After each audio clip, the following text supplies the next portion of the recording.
Welcome to Pindar Poetry. We hope you learned something new. You start by opening Google Photos and signing into the account you want to use. Once signed in, go straight to Backup and Sync. This is the switch that tells Google to upload your images.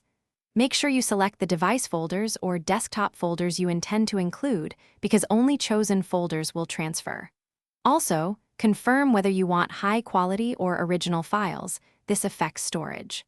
Once done, uploads will begin automatically when connected to the selected network. Next, you manage the detailed options so uploads behave as you expect.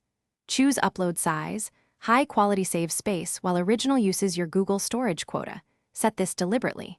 Then, make sure upload over cellular is off if you want to avoid data charges, and disable uploads while roaming.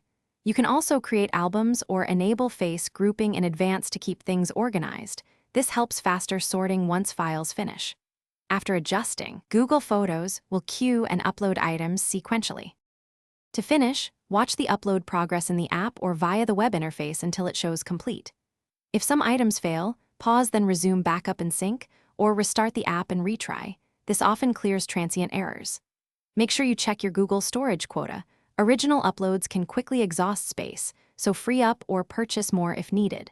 Finally, confirm synced photos appear on another device to verify success. This ensures your library is safely backed up. Thanks for watching. Consider subscribing if we helped you.